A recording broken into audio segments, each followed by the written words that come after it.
Good afternoon. This is Akashvani and I am Abhishek Mukhopadhyay with the Midday News.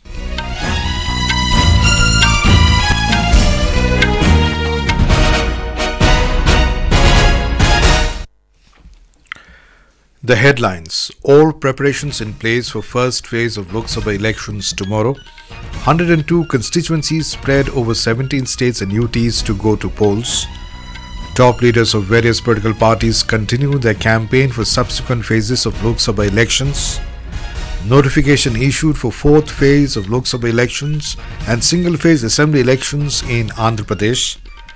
Government notifies amended FEMA rules to allow up to 100% FDI in space sector. IMD forecasts severe heat wave conditions in Odisha, Tamil Nadu, coastal Andhra Pradesh and West Bengal for the next 3 days. And in IPL Cricket, Punjab Kings and Mumbai Indians to clash in Mohali this evening.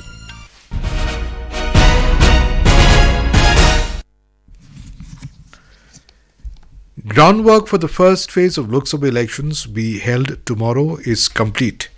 Voting in this phase will be held for 102 constituencies spread over 17 states and 4 union territories. 1,625 candidates are in the fray for the first phase of Lok Sabha polls. High-octane campaigning for this phase ended last evening. All parliamentary constituencies of Arunachal Pradesh, Meghalaya, Mizoram, Nagaland, Sikkim, Andaman and Nicobar Islands, Lakshadweep, Puducherry, Uttarakhand and Tamil Nadu will go to polls in the first phase. Besides voting for the first phase of Lok Sabha elections, polling will also be held to elect new legislative assemblies in Arunachal Pradesh and Sikkim in a single phase tomorrow. The notification for the fourth phase of Lok Sabha elections has been issued today. 96 Lok Sabha seats spread over 9 states and a union territory will go to polls in this phase on the 13th of May. The candidates can file their nominations till the 25th of April. April 29th will be the last date for the withdrawal of candidature. Meanwhile, the filing of nominations for the third phase of Lok Sabha elections will end tomorrow. 94 parliamentary seats in 10 states and 2 union territories will go to polls in this phase on the 7th of May.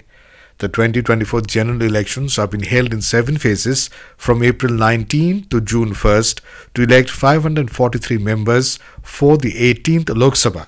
The counting will take place on June 4th. The notification for Andhra Pradesh Legislative Assembly elections was also issued today.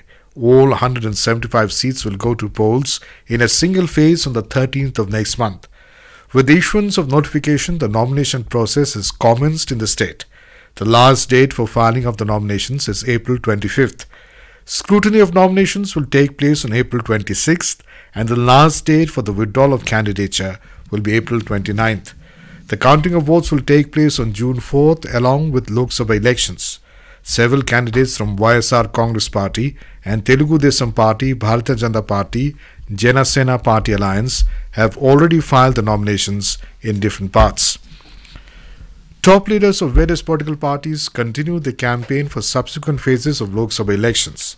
Senior BJP leader and Union Home Minister Amit Shah held 2 roadshows at Sanand and Kalol in Gandhinagar Lok Sabha constituency in Gujarat today. Later in the day, Mr. Shah is scheduled to hold roadshow and address an election rally in Vejalpur area of Ahmedabad, which falls in Gandhinagar Lok Sabha constituency. Mr. Shah, who is a BJP candidate for Gandhinagar Lok Sabha seat, will file his nominations tomorrow. Gujarat will go for polls in the third phase on the 7th of May. In Assam, Bharatiya Janata Party's national president JP Nadu also held an election rally in Kokrajhar in support of NDA candidate Jayanta Basumatari. Addressing the gathering at Kokrajhar Greenfield, the BJP national president said Prime Minister Narendra Modi can take strong decision under his initiative Bodo Peace Accord was signed, which paved the way for peace and development in the Bodo Territorial Region BTR area after decades of unrest. Mr. Nadu will address 2 more rallies in Assam today. In Kerala, with days left for the Lok Sabha polls on April 26th, national leaders of all the 3 fronts are campaigning in full swing in the state. Union Minister and Senior BJP leader Rajnath Singh will attend election public meetings in Kollam today for NDA. He will also address a public meeting in Keralapuram in the evening. BJP National President JP Nada will campaign for NDA candidate Tushar Vellapalli tomorrow. Congress leader Rahul Gandhi will participate in election campaign events in Palakkad and Kottayam for UDF. CPIM General Secretary Sitaram Yechury is attending public meetings in Kozhikode for LDF. CPI General Secretary D. Raja is also campaigning in the state. BJP today released its 13th list for the Lok Sabha polls. The party has fielded Union Minister Narayan Rane from Ratnagiri Sindhudurg parliamentary constituency in Maharashtra.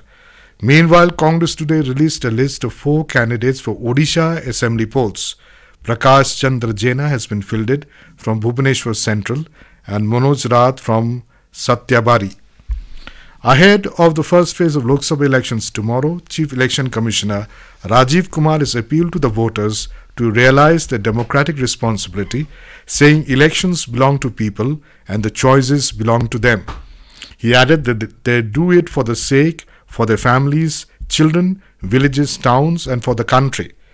Talking to Akashvani News, Mr. Kumar emphasized that the countrymen should never underestimate. Elections are the most beautiful expression of India's democracy. Nothing like voting. ECI and lakhs of its officials have worked very hard over last 2 years to make your voting experience peaceful, comfortable and pleasant. Highlighting the arrangements made by the Election Commission to ensure basic facilities to voters, the Chief Election Commissioner said that even the Akola constituency in the western Vidarbha region of Maharashtra. We have a report. In Akola parliamentary constituency, the Bharatiya Janata Party has fielded Anup Dhotre, who is the son of sitting MP Sanjay Dhotre. Due to prolonged illness, Sanjay Dhotre is not able to contest this election, hence his son was given the candidature from Mahayuti Alliance. The Congress has fielded Dr. Abhay Patil as the Mahavikas Aghadi candidate. The chief of Vanchit Bahujan Aghadi VBA and grandson of Dr. Babasaheb Ambedkar, Advocate Prakash Ambedkar is also contesting this seat. The discussion of alliance with the Mahavikas Aghadi by the Vanchit Bahujan Aghadi have failed and Advocate Prakash Ambedkar decided to go solo in this election. VBA is supported by its last election alliance partner, All India Majlis-e-Ittehad Muslimin MIM. Akola parliamentary constituency consists of Akot, Murtizapur, Balapur, Risod, Akola East and Akola West assembly constituencies. A total of 17 candidates are in the fray for Akola constituency, which has over 18 lakh voters, in which 9 lakhs are male while over 9 lakhs are female voters. Akola constituency along with other 4 constituencies in Vidarbha, Buldana, Amravati, Wardha, Yavatmal, Washim will go to poll on 26th of this month. Dhananjay Wankhede, Akashvani News, Nagpur. Rajya Sabha Chairman Jagdeep Dhankar today administered oath to the elected members of Rajya Sabha in Parliament House. Mr. Dhankar administered oath to Bhim Singh, Parmar Jaswant Singh, Salam Singh, Sangeeta, Naveen Jain and Dr. Sudhanshu Trivedi. This is Akashvani giving you the news. For quick news updates around the clock, follow us on our Twitter handle at AIR News Alerts. Lok Nirnay 2024 Matadan Special. Special programs on the first phase voting of the general elections. Voting updates from every corner. Direct connect with our correspondents and expert opinions. Listen tomorrow 9:30 to 10 in the morning, 3:30 to 4 in the afternoon, 7 to 7:30 in the evening, and at night from 9:15 to 10 on Akashvani Gold. Tune into Lok Nirnay 2024 Matadan Special. Welcome back. You're listening to the Midday News. The government has notified amended rules under the Foreign Exchange Management Act to operationalize its decision to allow up to 100% FDI for the space sector. As per the notification issued by the Ministry of Finance, 100% foreign direct investment has been allowed for manufacturing and operation of satellites, satellite data products and ground segment, and user segment, out of which up to 74% will be through the automatic route, and government approval will be required for investment beyond 74%.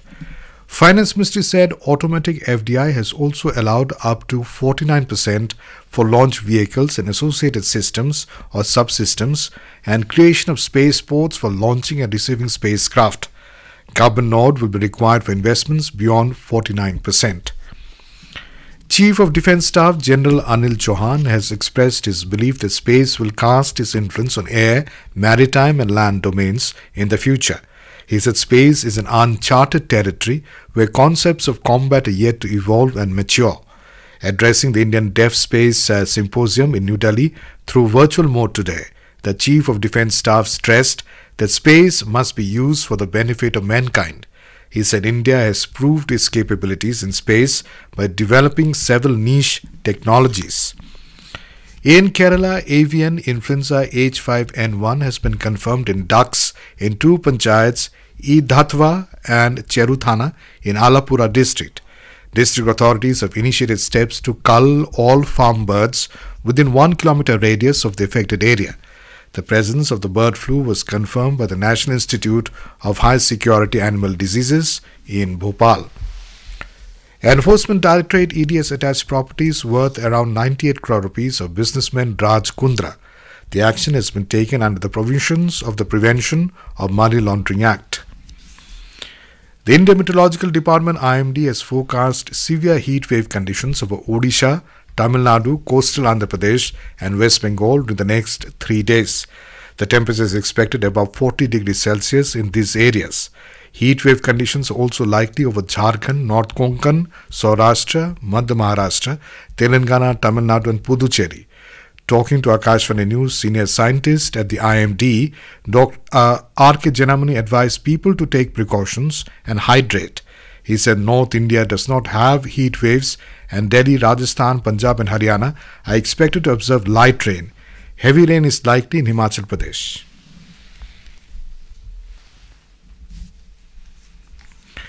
In chess, India's D. Gukesh slipped to joint second after playing out a draw against USA's Fabiano Caruana in the round of 11 of the FIDE Candidates Tournament in Toronto last night.